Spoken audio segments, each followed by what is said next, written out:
Dan Patrick gave Turning Point USA $1 million donation. He's the lieutenant governor of Texas. He also is trying to get reelected, which Trump is supporting. I'm also wondering what Erica and him were discussing in the boardroom because the Turning Point education folder is on the table. Now, when did Turning Point Academy turn into Turning Point Education? That was July 31st, 2025. Where was Charlie Kirk?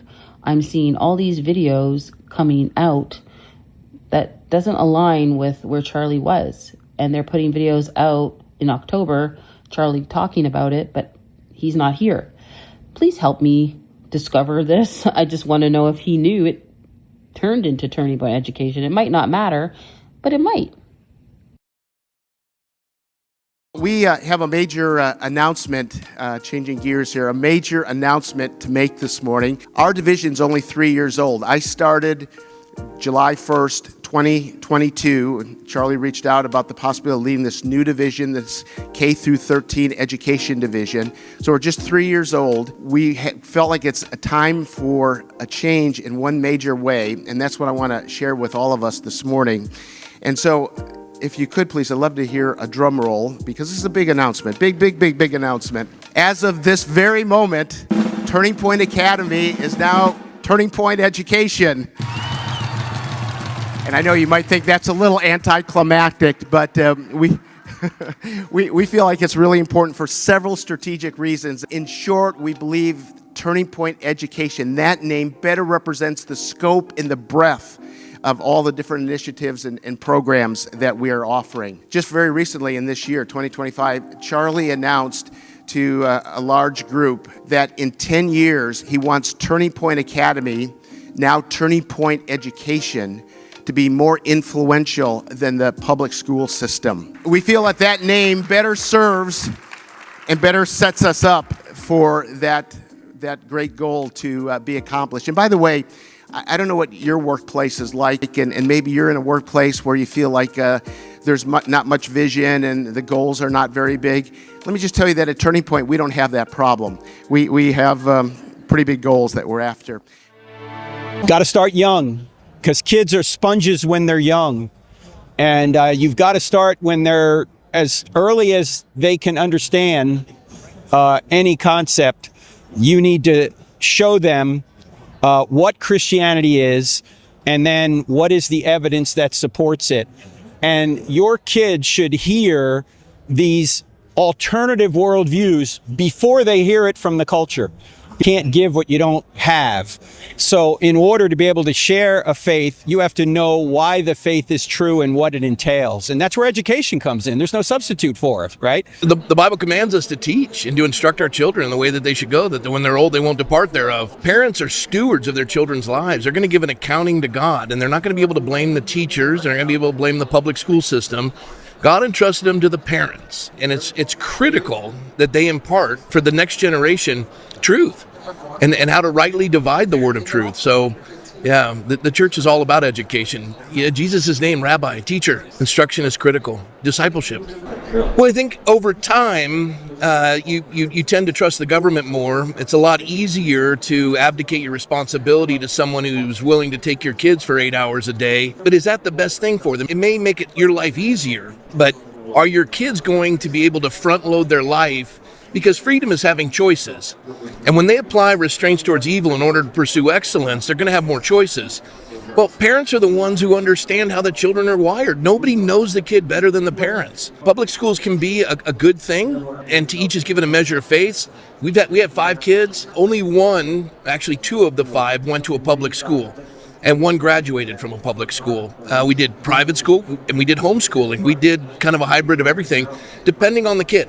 I wouldn't blindly send my child to a public school. I would have a purpose in mind. So, for example, when we sent our son, my oldest son, to public school, we knew that he had leadership ability and that he would lead a team. He was a really good football player. And he also had leadership characteristics. He was the first to make Eagle Scout in his troop, and we knew that he would be an influencer as opposed to being influenced. We knew that he would make a difference on that campus.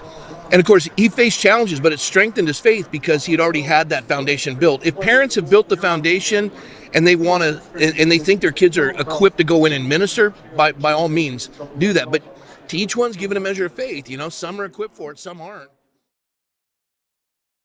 Everybody, very excited for an announcement from Turning Point Academy. How many of you in the audience right now are thinking about going to college, but you know that college might not be for you? How many of you are a parent right now or a grandparent, and you have a young grandkid or kid that is like, I don't know if I want to go to this school, and you actually want them to learn something? Well, we are here to announce Turning Point Academy Prep Year. And the man behind it all is Dr. Ty Gooch at Turning Point Academy. Doctor, great to see you. Great to see you too. Glad to be here. And this is a super exciting announcement, and honestly blessed that we're able to talk about this. What is Turning Point Academy Prep Year? It is the culmination of what you and Dr. Hertzberg, Chief Education Officer, have been working on to prepare students for life, to be leaders, to have impact, and if they go on to college, to be ready to be influencers when they get there. And so essentially what it is, and I want to get into the specifics, is that this is an opportunity not to go to four-year college, but to be immersed into the details and into the great books and the great ideas from a biblical perspective to actually recreate what college should be. Is that correct? That's right. Training of the mind, whole life transformation. The program will include mentors that come in like yourself to help students understand economics from a biblical worldview perspective and how to read and process through the great writings of Western civilization. How can I be sure to raise a Charlie Kirk? Well, I thought it would be fitting to talk to someone who's been in Charlie's orbit since he was a child. A few decades later, Charlie personally tapped him to spearhead Turning Point USA's education initiative. Today on the show, I'm joined by Dr. Hertzberg, Chief Education Officer of Turning Point Education, where he leads all of their educational strategy and staff. Before that, he served as president of a Christian school in the northern suburbs of Chicago, which, under his leadership, was consistently ranked the #1 best Christian high school in Illinois. His career spans 2 decades in higher ed, leadership roles at places like the Moody Church, and 20 years as a Navy Reserve chaplain, mostly with the U.S. Marine Corps. In this conversation, we talk about how Charlie's faith deepened over the years, why Charlie was so passionate about abolishing the Department of Education, how to choose the right U.S. history curriculum for your homeschool, and what gives Hutz hope that we can turn things around in the public school system. Known, or at least indirectly known, Charlie Kirk since he was in 5th grade. What can you tell us about Charlie Kirk as a child? Yes, it is true that I've known of Charlie since he was in 5th grade. The school that I was serving as president, when I was president of a K-12 school in the northern suburbs, a young man on our staff came to me shortly after I had started, and he said, "Do you know about this person?" He said his name, Charlie, and all the great things he's doing. I said, "No, I had no idea." And I said, "How do you know all of this about Charlie?" He said, "Well, I was a classmate of his at this school." I said, "You're kidding." And so I learned then that his 3rd grade teacher had gone, his 4th grade teacher had left, but his 5th grade teacher was still there, Cindy. And so she was getting ready to retire. And so I went to Cindy and said, "Cindy, I just understand that Charlie Kirk was a student. Tell me, what was he like as a 5th grader?" And again, keep in mind, this was a few years ago, even before. So we got a lot to do. What can parents do today to ensure that they are raising the next Charlie Kirk? Well, they can send them a prep year because that's what we say. These are the future Charlie Kirks of our country. But short of that, I think it's to help them understand civics, that really undergird what our country's all about, to really understand our nation, how it was founded, why that's important. And Trump. I am giving him my complete and total endorsement. Well, I looked it up where Charlie was to tell you at the end of this video. So they turned Turning Point Academy to Turning Point Education, and Charlie on July 31st, 2025 was in United Kingdom, UK, as the part of the summer tour. During this period, he visited and debated students at the University of Oxford. I know this because I've watched some of those debates. They're very good. I suggest you go take a look at them. Also, he had an overseas trip, one of his final tours, returning back to the States for his American Comeback Tour for September 2025. So in July, he went to UK, then he traveled to Asia, and headlined in Tokyo and Japan and speaking in engagements in South Korea. And September 10th, he returned to speak at UVU. So that's where he was July until September, which, Erica did say, it's okay. I know you travel a lot and you can, home is always here for you. It feels like to me that they wanted him away a lot so they can do stuff when he's not here, or allegedly. I don't know. It's just an opinion. I just see that when he's not here, things are going down. Videos are being done. Maybe he knows, maybe he doesn't. I don't know what goes behind the scenes at Turning Point. All I know is she liked when he was gone.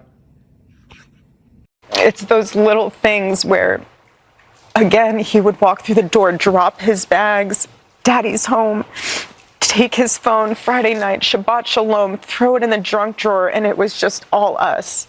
And that's what I always wanted to make so special for him, was coming home.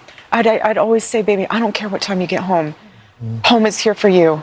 Your food will never be cold. It might sit out for a little bit, but I'll reheat it. It's fine. And I just want to encourage spouses, don't get mad. It's so easy. Don't do it. I didn't make him feel guilty for being away too long or too much or getting home too late. I always told him, home is here for you and it'll be ready for you. And I made it into this place where he wanted to be as soon as possible when he was on the road. There was no keeping score between us. We were a team, working together for the same mission. I never wanted to be the one standing between Charlie and the task that God prepared for him, had set for him. And I knew Charlie would always do his best to help me with the same.